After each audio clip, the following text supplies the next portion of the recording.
Hello, hello guys! So ayan no, magluluto tayo ng pangat na isda. So ang gagamitin nating isda, yung ito guys yung galunggong na maliliit.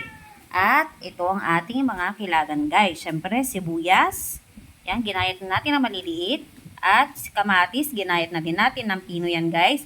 At siyempre yung siling haba o siling panigang. Maglalagay tayo ng kunting laurel para pangtanggal ng lansa. At ang ating paminta, dalawang klase, yung ating paminta pino at yung buo. At syempre, para maasim yan, maglalagay tayo ng original na sinigang mix, no? Yan. Tama rin.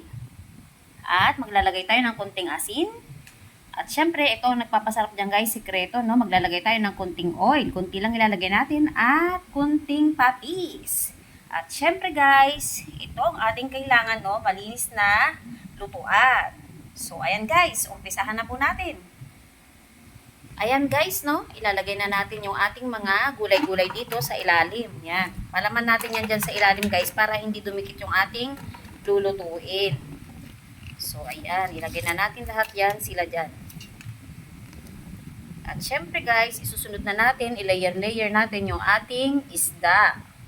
So, ganyan ang ating gagawin lahat dyan guys. So, ayan, no. Pagkatapos natin na layer-layer niyan dyan, dadagdagan ulit natin ang ating mga gulay. Bago natin ilalagay yung ating final na isda dyan sa ibabaw niya guys. At yung mga ibang pampalasa. Yan, ganyan lamang guys.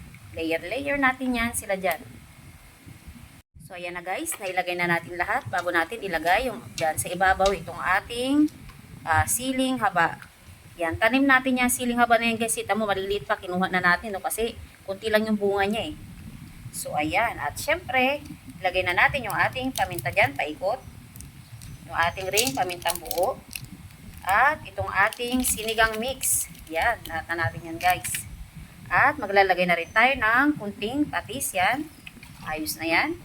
Kunting mantika. Yan, ayos na yan.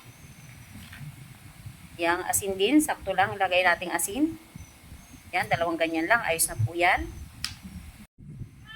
At isusunod na rin natin yung ating tubig yan. Igaganyan lamang natin yan dyan guys sa ibabaw.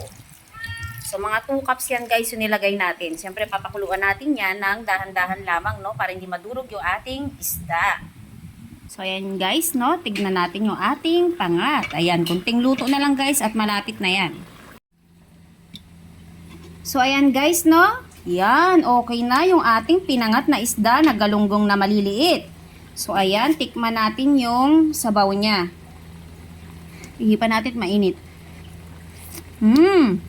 Tama-tama yung lasa guys, lalo na sa kanin, no? Asim, kilig. So, ayan, turn off na natin yung ating gas stove. Thank you for watching and bye-bye!